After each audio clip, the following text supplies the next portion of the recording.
Hello, beautiful soul. Welcome to your sleep story. I am Teresa Noy, your radical self-love coach. I work with high-achieving women who typically put themselves last to love themselves enough to put themselves first. You deserve to love, cherish, and honor yourself without guilt because your well-being matters. It gives me great joy to be the voice that guides you into a restful sleep tonight. You are so deeply loved. Your existence is the proof. Before we begin tonight's sleep story, let's start with a relaxation session. I'm going to count down from 10 to 1, and as I do, allow yourself to let go more and more. 10. Feel the support beneath you, the support of your bed, the floor, and the earth beneath. Imagine the warm sand of a beautiful beach cradling you, holding you with the earth's gentle strength. Allow that certainty, that solidity to enable you to release a little more, to sink into this moment a bit more. 9. You are safe. All is well. Allow my voice to be a point of safety for you. Allow my voice to be an anchor that keeps you in a safe space. Know that my voice will only ever bring you into safe places. Feel into your body now. Notice where you might be holding tension. Maybe your feet, your hands, your face, or your belly. Just release it all. Your body has worked hard for you today. It's time for it to rest. It deserves rest. 8. Today is done. Whatever has been, has been. Whatever will be, will be. All you have is now. So thoughts about the day that just was, or days that are to come, don't serve you right now. Allow that realization to enable you to settle into this moment more. 7. This is your moment. You have nowhere to be, nowhere to go. The only place you need to be is here, enjoying this cozy sleep story and the sound of my voice. You deserve it. 6. You deserve it. You deserve rest. You deserve sleep. You deserve to be here. Allow that fact to help you let go a little more. 5. Perhaps allow yourself to feel a little gratitude now. Gratitude for this moment. Gratitude for the ability to rest. Gratitude for the simple things. Your breath, the shelter you have tonight, the opportunity to switch off in a place of safety. 4. Embrace the coziness of this moment, the coziness of lying down in a safe space, moving towards sleep in the beautiful act of storytelling. 3. Begin to engage with your imagine now. Engage with your imagination. Picture a beach in the Caribbean, a secluded spot on the beautiful island of Barbados, isolated from the rest of the world, or another favorite spot that you may have. Allow yourself to engage. Bring that picture to mind and check in with your body again. Make sure you're not holding tension anywhere. Release and allow yourself to sink a little deeper to completely let go now as I tell you tonight's sleep story. Chapter 1, The Gentle Departure. It began with a whisper. The river, as if it had been waiting, opened its arms beneath a deepening sky. The last light of day folded itself into lavender hues, painting the water in strokes of quiet contentment. The air smelled faintly of jasmine and cool stone. It was the kind of evening that doesn't ask for anything, just your presence. She stood at the edge of the dock, her hand resting lightly on the edge of the canoe. The wood, warm from the day's sun, but now cooling like a sigh, responded beneath her touch. Her name was Nadine, a woman well acquainted with full calendars and overflowing inboxes. But here, none of that followed her. The river didn't care about deadlines. The stars had no interest in titles. She stepped in slowly, reverently, as if entering a sanctuary. The canoe rocked slightly, then still, cradling her like a trusted friend. She settled into the center cushion, a soft blanket beneath her, its threads woven with the scent of lavender and cedar. A lantern rested by her feet, unlit for now, its golden glass flickering with the last glimmers of sun bouncing off the ripples. She took the paddle and dipped it gently into the water. The surface accepted it without resistance, parting like silk beneath her movement. With each stroke, she moved farther from the dock and deeper into stillness. The water offering no pushback, only invitation. Around her, the river whispered lullabies in the language of rustling reeds and croaking frogs. Fireflies rose like scattered stardust from the shoreline, blinking their tiny encouragements.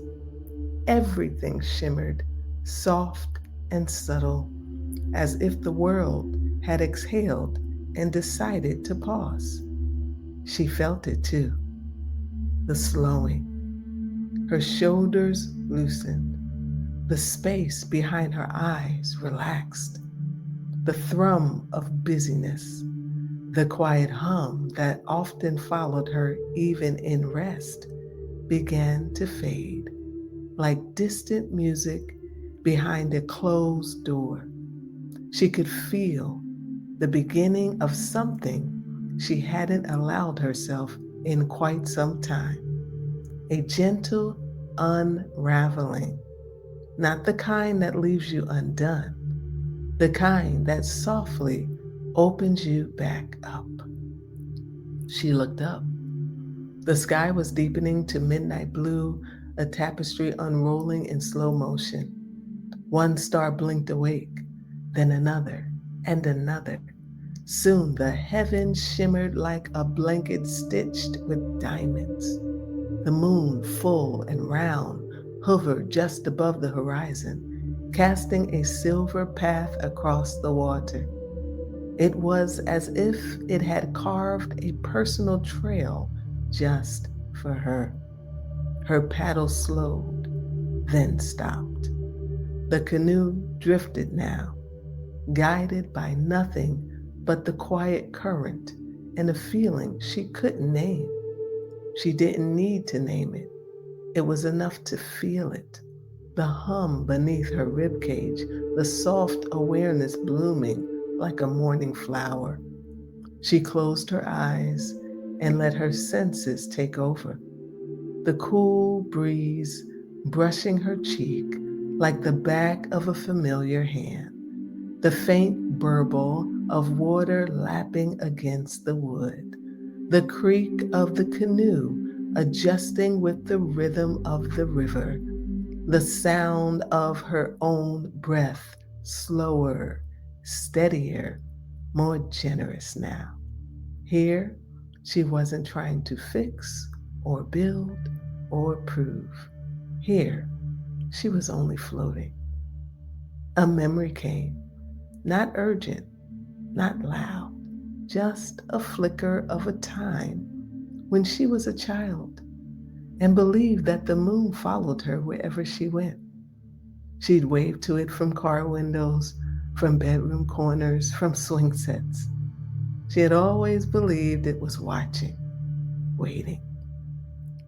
Tonight, it felt like it still was. She smiled, not the kind she gave to strangers or colleagues, but the soft, lopsided one she rarely wore anymore. The one that came from somewhere old and whole within her. The river carried her onward, moonlight polishing the surface like a gentle hand smoothing a wrinkled sheet. She had no destination in mind. That was the point. For once, she wasn't going anywhere. She was simply being, and that was more than enough. Chapter 2. The Language of Stillness. The canoe glided forward, slow and silent, like a thought before it takes form. Nadine leaned back, her fingers trailing in the water. It was cool, but not cold, like the perfect temperature of tea left just long enough to sip. The river felt alive, not loud, but deeply present, like it had its own pulse beneath the surface, a rhythm that needed no metronome, a pace that asked for nothing but trust. There was no rush, no schedule. The river didn't care when she returned. She let her hand drift out of the water and watched a single droplet slide from her fingertip back into the stream. The splash it made was tiny, barely there, yet it rippled outward like a blessing, touching places far beyond what the eye could see. She thought about how often her life had been measured in what could be seen, results, output, progress. But here, even the invisible mattered. The breeze picked up slightly, lifting her hair like a mother tucking it behind her ear. It brought with it the scent of honeysuckle and moss. She inhaled, and for the first time in weeks, she didn't think about what was next. Her breath wasn't a bridge to the future, it was a homecoming. The stars above multiplied as if delighted to show up for her. They glittered like the inside of a jewelry box, each one humming its own quiet praise. And the moon, now higher, was fuller, softer, as though it too had exhaled. Relieved, she was finally here. She noticed how the trees lining the bank looked dipped in charcoal, their outlines bold yet serene, mirrored perfectly in the still surface of the water. Each reflection was a reminder that beauty is not always loud or extravagant. Sometimes it's symmetry, sometimes it's silence, sometimes it's the way the world holds itself with grace when no one is watching. Her paddle rested across her lap. She had no need for it now. The current was gentle, like a lullaby made of water, and it knew exactly where to take her. There was a sense not of anticipation, but of deep permission to listen, to feel, to remember that she too was part of this landscape, that her pace could slow, that her breath could deepen, that she didn't need to earn rest or buy peace. She reached for the small lantern and lit it with a single match. The flame flickered to life, casting golden ripples across the canoe and the surface around it. It wasn't needed for light. The moon was doing just fine, but it added a warmth, an inner glow that felt symbolic, as if she were acknowledging the light she carried, the one that rarely got to shine when she was too busy tending to everyone else's fire. She set it beside her feet and watched the glow reflect in the water like a halo. In that soft circle of warmth, she closed her eyes. She didn't meditate. She didn't try to manifest anything. She just listened. And in that listening, she noticed things she usually missed. The slow creak of the wooden canoe shifting ever so slightly with each breath of wind. The faint swish of a fish jumping somewhere in the distance. The hush of night creatures rustling in the reeds, not bothered by her presence, but welcoming it. Everything around her was unhurried. Everything had its place. And slowly, she began to feel the same. She wasn't a woman trying to squeeze one more thing into her day. She wasn't a woman reviewing tomorrow's checklist in her head. She wasn't a woman managing anyone else's expectations. She was simply a soul in a canoe floating through moonlight, remembering what it feels like to be whole. No striving, no fixing, no pretending. Just stillness, just now, just this. Chapter 3. The question beneath the surface. The current drifted like a lullaby, half remembered, familiar and foreign all at once. Nadine's hands rested in her lap, open, not clenched in readiness, not folded in thought, just resting, like a pair of birds whose wings no longer needed to flap. The moon had moved higher still, casting a silver path across the water, so vivid it looked like she could step out of the canoe and walk across it barefoot. She didn't speak. There was no one to hear. But inside, a quiet question stirred, feather light and non-intrusive. What have I been missing while moving so fast? It didn't land with weight. It didn't come with guilt. It was more like a soft breeze brushing her cheek, nudging her inward. She leaned back and let her head rest on the cushioned edge of the canoe. The world above stretched endlessly, sky inked in navy blue, stars blinking like quiet witnesses, the occasional cloud drifting slowly, lazily, as if it too had nowhere else to be. And she let herself wonder, not in the anxious way she often did when lying awake at 2 a.m., but in a way that felt nourishing, like sipping something warm in the dark and not needing to finish it. Just holding the cup was enough. She thought of her days, so many of them filled with movement, with solving and scheduling, fixing and forecasting. She was proud of her life, deeply proud. And yet, in this moment, she realized how little of it had been spent with herself. Not the version of her who wore right heels and made the strategic decisions.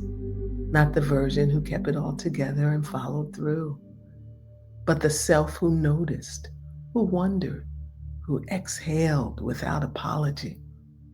She let her fingers trail along the edge of the canoe again, noticing how smooth the wood felt, how each groove had its own story. The canoe, like her, had carried weight before, and it still floated, still glided, still had space for beauty. A single heron lifted from the water's edge, wings slow and wide, gliding just above the river's surface like a blessing written in flight.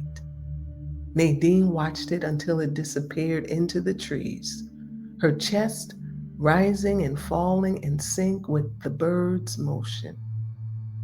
She hadn't realized how disconnected she had become from the poetry of the world.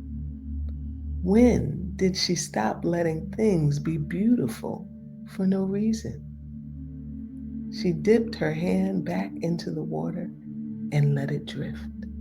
The river welcomed her, curling around her fingers like liquid silk.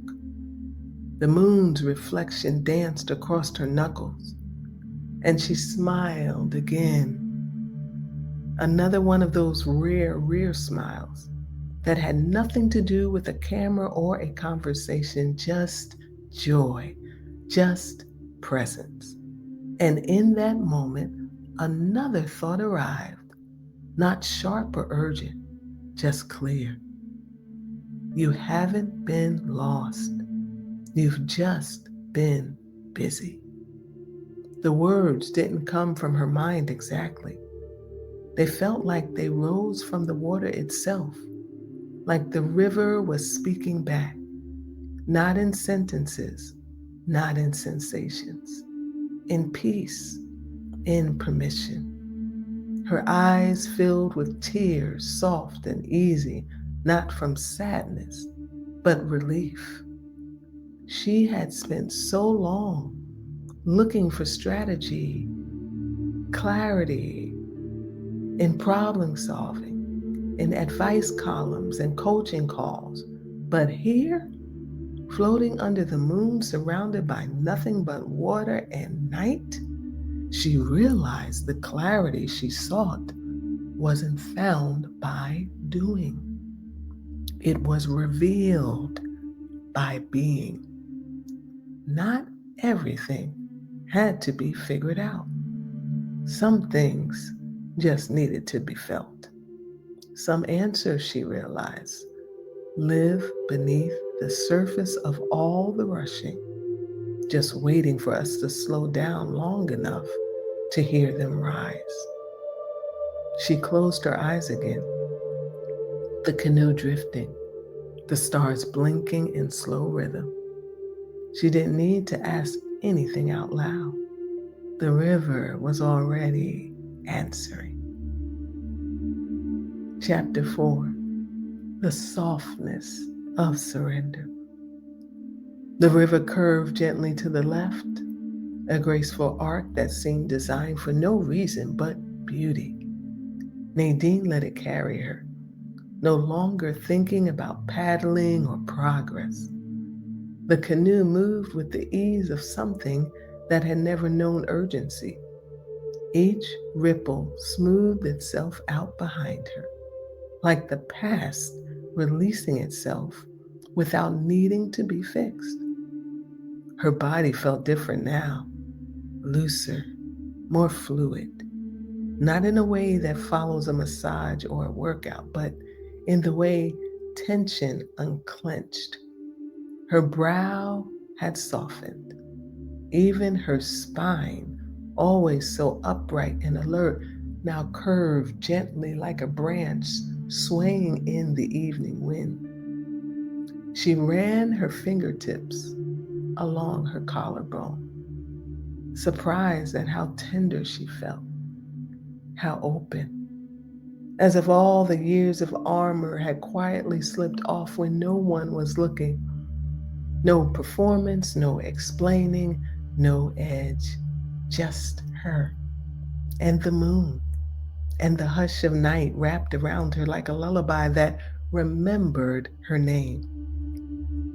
A small grove appeared up ahead, willows bending down as if to kiss the water. Their long silvery limbs shimmered in the moonlight, forming an archway over the river. It looked like something from a storybook, an entrance to a secret place. She passed beneath them slowly, reverently, feeling the hush deepen. It was here, under the shelter of the willows, that something unexpected happened. She began to giggle. Not loud or out of place, just a quiet laugh that bubbled up like a spring inside her chest. She didn't even know what she was laughing at, only that it felt good, pure, like joy had found her when she wasn't looking for it. She whispered aloud to the trees, "I forgot I could feel this light." And the breeze answered by lifting the corner of her blanket. She wrapped it tighter around her shoulders and lay down fully now, stretched across the bottom of the canoe. The curved wood supported her effortlessly. She rested her head on a small cushion, her gaze turned upward, watching the canopy of stars shift ever so slightly with the rocking of the boat. Her breath fell into a rhythm with the movement. Inhale, sway, exhale, glide. She had surrendered to something ancient and kind, something larger than her, but also intimate, like the presence of someone who knows your soul without ever needing your resume. She thought of how hard she had worked to hold everything together: the people, the projects, the plans, always the planner, the go to, the dependable one. But right now, the only thing she was holding was this moment. And that was more than enough. She closed her eyes and let the sensations deepen. The warmth of the blanket still holding a trace of sun. The quiet hush of leaves brushing against each other like gossiping angels. The rhythmic lull of water nudging the canoe like a mother rocking her child. Everything was soft now, inside and out. Even her thoughts, usually quick, sharp, analytical, had slowed to a dream-like drift. Ideas floated in and out without pressure. Some stayed, some faded, but none demanded anything. She was no longer trying to control the experience.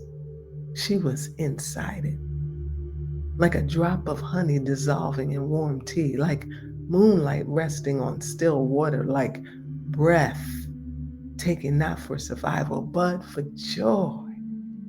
And in that stillness, she felt something stir in her chest, not a thought, not a goal, but a truth. You are allowed to let go of the expectations, of the proving, of the weight you were never meant to carry. This moment, this moonlight drift, was not a reward for hard work. It was a reminder of who she was before all the striving.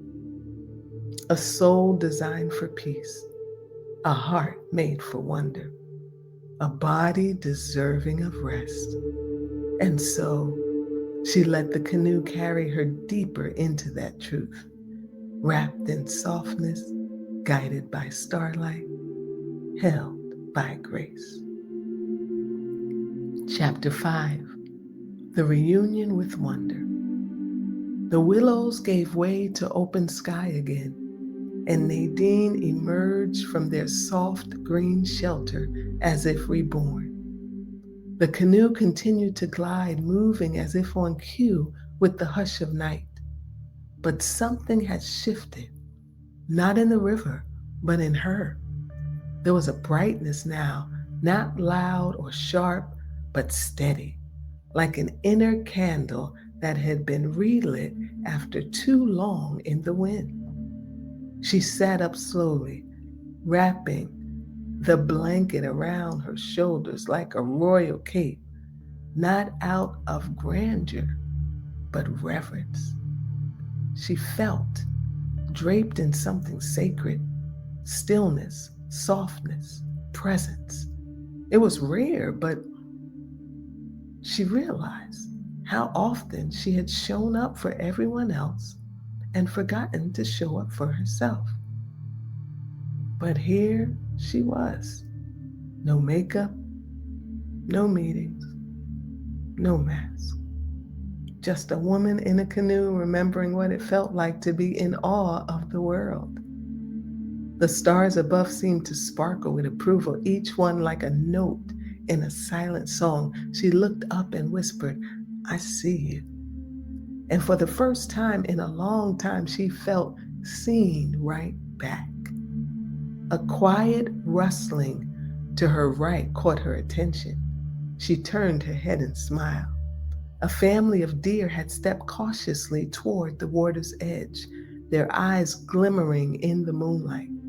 They moved in slow, graceful synchrony, sipping from the water with complete trust in the stillness around them. She held her breath, not out of fear of disturbing them, but in reverence for the shared moment.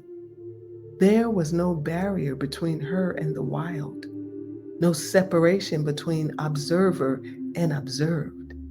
Everything was connected: the wind, the stars, the deer, the trees, and her.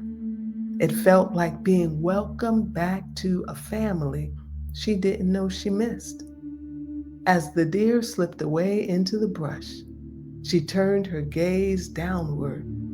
The water beneath the canoe was mirror-like again. The stars reflected so clearly it felt as though the river held a second sky. And in that watery reflection, she saw her own face, not as a professional, not as a role, but as a presence, a woman, alive, whole, here. She smiled, not out of pride or performance, but gratitude. And just then, a single feather floated down from above, white, delicate, drifting lazily through the air before landing with the lightest of touches on the blanket covering her knees.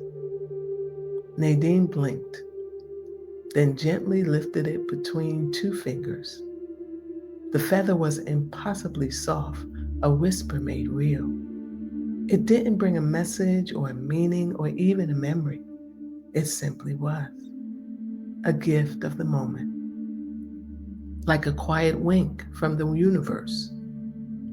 She placed it inside the lantern at her feet, tucking it into the corner where the light flickered low and warm. It would ride with her now, a companion, a symbol of ease. She leaned back again, cradled by the canoe, and let her gaze return to the heavens. This time, she didn't look for answers. She simply looked, and that was enough. Wonder, she realized, isn't something you chase. It's something you remember. It's what's left when striving falls away, when performance pauses. When the soul is still enough to notice the shimmer on a leaf, the hush of the wind, the way moonlight turns the ordinary into the holy. She let out a long, slow sigh, Not the kind that comes from exhaustion, but the kind that says, I'm home now. Her breath was soft as mist, her thoughts quieter than they'd been in weeks, her heart full but not heavy. And the canoe kept gliding, as if to say, there's more where this came from. She closed her eyes not to escape the moment, but to let it deepen, to let wonder take root, to let joy rise like a tide. And it did. Chapter 6. The Return to Herself. The sky had shifted again.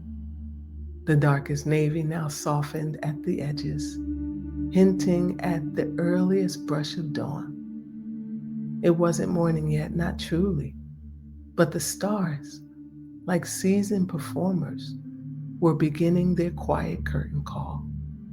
One by one, they winked out gently as if nodding goodbye. Nadine noticed but felt no sorrow. It wasn't an ending, only a turning of the page. The canoe drifted now like a gentle curve in the river, where cattails swayed like quiet dancers, and the air began to carry the earthy scent of morning dew. Even the moon had changed, rising higher into its arc, its reflection growing longer, stretching across the water like a ribbon of peace. She sat up slowly, pulling the blanket closer around her, not out of chill, but comfort. The feather inside the lantern remained nestled beside the flickering light, a soft reminder of the night's quiet gifts. She pressed her palms gently together at her heart, not in prayer exactly, but in acknowledgement. Thank you, she thought, not to anyone in particular, just to the moment, the moon, the river, herself. Because in this slow, sacred night, she had remembered something she hadn't even known she forgot. That she was more than her output, more than her to-do list, more than her role, her responsibilities, her resilience. She was a woman made of wonder, worthy of rest, created for softness, capable of deep presence, not just performance. The canoe gently touched against a shallow bank, as if guided by an unseen hand. She hadn't noticed the shoreline coming closer. She hadn't needed to. The river had known when to pause. She took a breath, long, deep, rooted, and let it fill her. Let it stay. Let it leave. Then she stood. The canoe rocked gently beneath her, then stilled. She stepped onto the earth, feet touching the cool dampness of grass and soil, grounding her body like roots meeting home. Above her, the sky continued to shift. The first true blush of dawn, barely pink, barely gold, began to bloom at the horizon's edge. She didn't rush to leave. Instead, she stood there, letting the silence settle around her. Like a shawl, one hand still on the canoe, the other resting at her side. She looked up one final time at the moon, now paler, retreating toward rest. I'm ready, she whispered, ready to return, not to chaos, not to hustle, but to her own rhythm, to carry this calm into morning, to walk with the same quiet she'd found on the water, to listen for wonder in the ordinary, to move through the day not from obligation, but from overflow. She knew the world would try to speed her up again. Emails, schedules, noise. But now she had a new internal pace, one shaped by starlight and soft ripples, one she could return to any time she remembered. And she would remember. Each time she saw the moon, each time she paused before a decision, each time she chose rest without guilt, each time she touched the feather tucked inside the lantern of her soul, she would remember that peace doesn't need to be earned, it just needs to be received. With one last glance at the river, she turned to go. The canoe behind her rocked gently, the lantern still glowing. A silent promise. You can return anytime. And she would, because now she carried the river within her, and it would always carry her back to herself. The end.